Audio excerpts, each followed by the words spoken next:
Hello friends, स्वागत है आपका एक नए वीडियो में एक नई पौराणिक कथा के अनुसार, जिसे कार्तिक पूर्णिमा की कथा के नाम से हम श्रवण करने वाले हैं। तो फ्रेंड्स, आप सभी को कार्तिक पूर्णिमा की हार्दिक शुभकामनाएं। और कथा को पूरी श्रवण करने के बाद आप लोग कमेंट में हर हर महादेव जरूर लिखिएगा। तो चलिए फ्रेंड्स, कथा को श्रवण करते हैं। यह दिन पौराणिक कथाओं के अनुसार अत्यंत महत्वपूर्ण दिन माना जाता है, क्योंकि इस दिन भगवान शिव ने त्रिपुरासुर का वध किया था। अतः इसे त्रिपुरारी पूर्णिमा भी कहा जाता है। यह कथा न केवल देवाधिदेव महादेव की महिमा को दर्शाता है, अपितु यह बुराई पर अच्छाई की जीत का भी प्रतीक माना जाता है। शिव पुराण व स्कंद पुराण में इसका उल्लेख मिलता है। तो आइए इस कार्तिक पूर्णिमा के पवित्र अवसर पर इस पवित्र कथा को श्रवण करते हैं। सबसे पहले देवाधिदेव महादेव की जय। पौराणिक कथाओं के अनुसार बहुत समय पहले तारकासुर नामक एक अत्यंत बलशाली राक्षस हुआ करता था। उसका वध करना किसी भी देवता से संभव नहीं हो पा रहा था। तो समस्त देवता भगवान शिव के पास पहुँचे और उनसे प्रार्थना करने लगे। तब भगवान शिव व माता पार्वती के पुत्र कार्तिकेय का प्रादुर्भाव हुआ। जब कार्तिकेय ने तारकासुर का संहार किया तो उसके 3 पुत्र, जिनका नाम तारकाक्ष, कमलाक्ष व विद्युन्माली था, वे अत्यंत दुखी हुए और उन्होंने अपने पिता की मृत्यु का बदला लेने का संकल्प लिया। तीनों भाइयों ने ब्रह्मा जी की कठोर तपस्या की और उनसे अमरत्व का वरदान प्राप्त किया।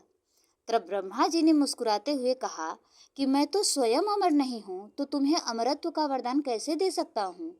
तब तीनों ने दूसरा वरदान मांगते हुए कहा, हे प्रभु, हमारे लिए 3 ऐसे नगर बनवाइए जो धरती, आकाश व पाताल में विचरण कर सके। जब 1000 वर्षों बाद वे नगर एक साथ मिले, तभी कोई देवता इन्हें एक ही वार से नष्ट करे, ऐसा उन्होंने ब्रह्मा से वरदान मांगा। तो ब्रह्मा जी ने तथास्तु कहा और अपने लोक को चले गए।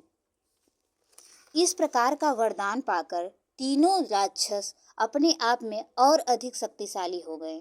मैदानों ने उन तीनों के लिए एक नगर का निर्माण किया। तारकाक्ष के लिए सोने का, कमलाक्ष के लिए चांदी का व विद्युन्मानी के लिए लोहे का नगर बनाया। इन नगरों के कारण ये तीनों दैत्य तीनों लोकों में भयंकर उतापात करने लगे और हर जगह आतंक फैलाने लगे। इन राक्षसों से त्रस्त होकर भयभीत देवता भगवान शिव के पास पहुँचे और अपना दुख बताया। तब भगवान शिव ने उन नगरों को नष्ट करने का संकल्प लिया। देवताओं की सहायता से उन्होंने एक दिव्य रथ का निर्माण किया।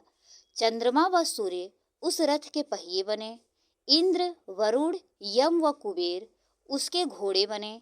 हिमालय धनुष बने और शेषनाग उस धनुष की प्रत्यंचा बने। भगवान शिव उस रथ पर स्वयं सवार हुए और अग्निदेव बाण की नोक बने। जब तीनों नगर के एक साथ सीध में आए तो भगवान शिव ने एक साथ उन तीनों नगर का विनाश कर दिया। उसी क्षण से वे त्रिपुरारी कहलाए। और यह दिव्य घटना, जो कि कार्तिक मास की पूर्णिमा तिथि को घटित हुई थी, इस कारण कार्तिक मास की पूर्णिमा को त्रिपुरी पूर्णिमा के नाम से भी जाना जाता है।